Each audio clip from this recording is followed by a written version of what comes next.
mygov.in पर जाकर आप इस कंपटीशन में हिस्सा ले सकते हैं और इनाम भी जीत सकते हैं। आज इस महत्वपूर्ण पड़ाव पर मैं एक बार फिर आप सबसे आशीर्वाद मांगता हूं। पवित्र मन और पूर्ण समर्पण भाव से मैं इसी तरह भारत के लोगों की महानता के गीत गाता रहूं। देश की सामूहिक शक्ति को हम सब इसी तरह सेलिब्रेट करते रहें, यही मेरी ईश्वर से प्रार्थना है, जनता जनार्दन से प्रार्थना है। मेरे प्यारे देशवासियों, पिछले कुछ सप्ताह से देश के अलग अलग हिस्सों में जबरदस्त बारिश हो रही है। बारिश का ये मौसम हमें याद दिलाता है कि जल संरक्षण कितना जरूरी है, पानी बचाना कितना जरूरी है। बारिश के दिनों में बचाया गया पानी जल संकट के महीनों में बहुत मदद करता है और यही कैच द रेन जैसे अभियानों की भावना है। मुझे खुशी है कि पानी के संरक्षण को लेकर कई लोग नई पहल कर रहे हैं। ऐसा ही एक प्रयास उत्तर प्रदेश के झांसी में देखने को मिला है। आप जानते ही हैं कि झांसी बुंदेलखंड में है, जिसकी पहचान पानी की किल्लत से जुड़ी हुई है। यहां झांसी में कुछ महिलाओं ने गुरारी नदी को नया जीवन दिया है। ये महिलाएं सेल्फ हेल्प ग्रुप से जुड़ी हैं और उन्होंने जल सहेली बनकर इस अभियान का नेतृत्व किया है। इन महिलाओं ने मृतप्राय हो चुकी गुरारी नदी को जिस तरह से बचाया है, उसकी किसी ने कल्पना भी नहीं की होगी। इन जल सहेलियों ने बोरियों में बालू भरकर चेकडैम तैयार किया, बारिश का पानी बर्बाद होने से रोका और नदी को पानी से लबालब कर दिया।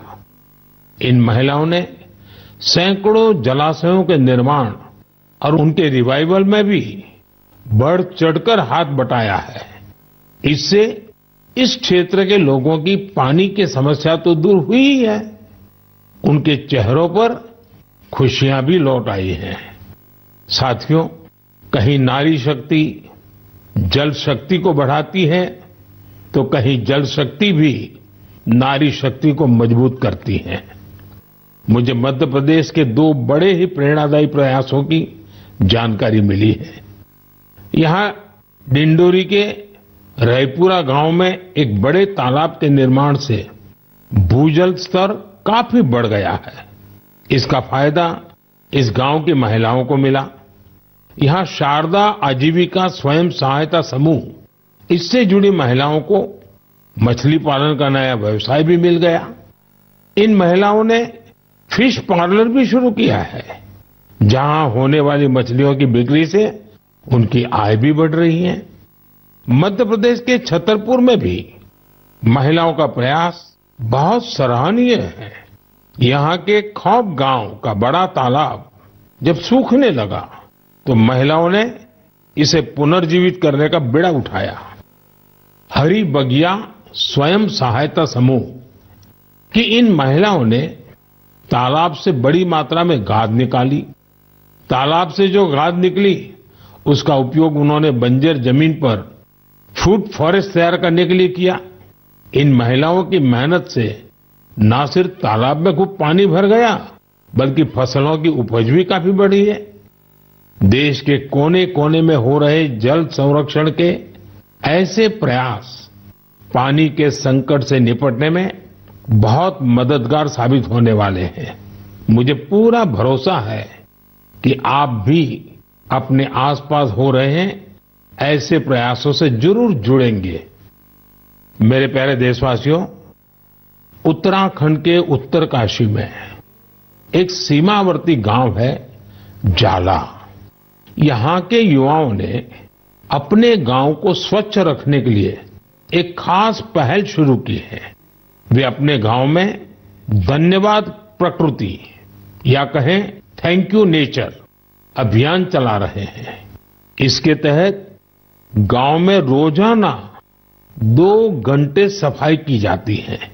गांव की गलियों में बिखरे हुए कूड़े को समेटकर उसे गांव के बाहर तय जगह पर डाला जाता है।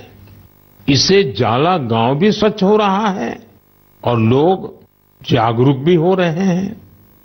आप सोचिए, अगर ऐसे ही हर गांव, हर गली, हर मोहल्ला अपने यहां ऐसा ही थैंक यू अभियान शुरू कर दें तो कितना बड़ा परिवर्तन आ सकता है।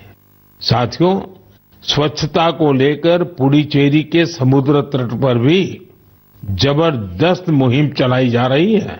यहां रम्या जी नाम की महिला माहे म्युनिसिपैलिटी और इसके आसपास के क्षेत्र के युवाओं की एक टीम का नेतृत्व कर रही है। इस टीम के लोग अपने प्रयासों से माहे एरिया और खासकर वहां के बीचेज को पूरी तरह साफ सुथरा बना रहे हैं।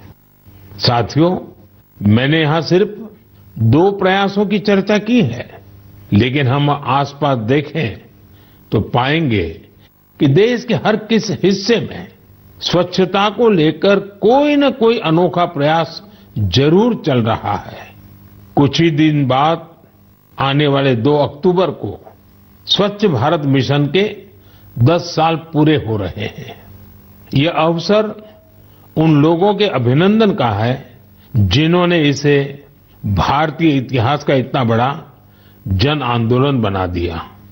ये महात्मा गांधी जी को भी सच्ची श्रद्धांजलि है, जो जीवन पर्यंत इस उद्देश्य के लिए समर्पित रहे। साथियों, आज ये स्वच्छ भारत मिशन की ही सफलता है कि वेस्ट टू वेल्थ का मंत्र लोगों में लोकप्रिय हो रहा है। लोग रिड्यूस, रीयूज और रिसाइकल पर बात करने लगे हैं, उसके उदाहरण देने लगे हैं। अब जैसे मुझे केरला में कोझिकोड में एक शानदार प्रयास के बारे में पता चला। यहां 74 ईयर के सुब्रमण्यम जी 23,000 से अधिक कुर्सियों की मरम्मत करके उन्हें दोबारा काम लायक बना चुके हैं। लोग तो उन्हें रिड्यूस, रीयूज और रिसाइकल यानी RRR चैंपियन भी कहते हैं। उनके इन अनूठे प्रयासों को कोझिकोड सिविल स्टेशन, PWD और LIC के दफ्तरों में देखा जा सकता है। साथियों, स्वच्छता को लेकर जारी अभियान से हमें ज्यादा से ज्यादा लोगों को जोड़ना है और ये अभियान किसी एक दिन का, एक साल का नहीं होता है। ये युगों युगों तक निरंतर करने वाला काम है। ये जब तक हमारा स्वभाव बन जाए स्वच्छता, तब तक करने का काम है। मेरा आप सबसे आग्रह है कि आप भी अपने परिवार, दोस्तों, पड़ोसियों या सहकर्मियों के साथ मिलकर स्वच्छता अभियान में हिस्सा जरूर लें।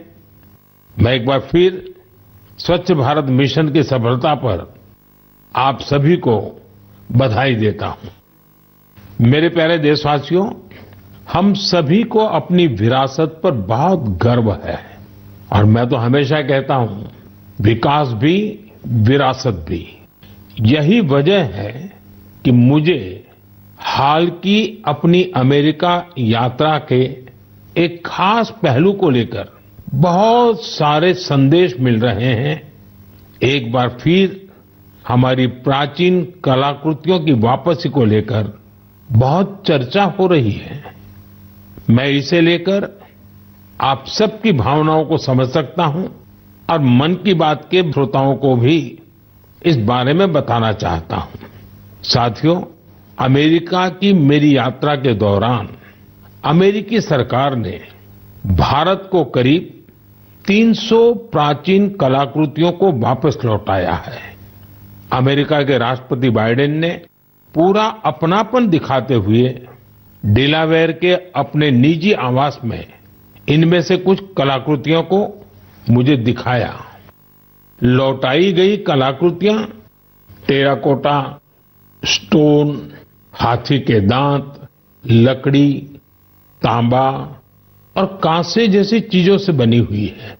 इनमें से कई तो 4000 साल पुरानी है। 4000 साल पुरानी कलाकृतियों से लेकर 19वीं सदी तक की कलाकृतियों को अमेरिका ने वापस किया है। इनमें फूलदान, देवी देवताओं की टेराकोटा पट्टिकाएं, जैन तीर्थंकरों की प्रतिमाओं के अलावा भगवान बुद्ध और भगवान श्री कृष्ण की मूर्तियां भी शामिल है। लौटाई गई चीजों में पशुओं की कई आकृतियां भी हैं। पुरुष और महिलाओं की आकृतियों वाली जम्मू कश्मीर की टेराकोटा टाइल्स तो बेहद ही दिलचस्प है। इनमें कांसे से बनी भगवान श्री गणेश जी की प्रतिमाएं भी हैं, जो दक्षिण भारत की हैं। वापस की गई चीजों में बड़ी संख्या में भगवान विष्णु की तस्वीरें भी हैं। ये मुख्य रूप से उत्तर और दक्षिण भारत से जुड़ी हैं। खबर मतलब न्यूज़ 24।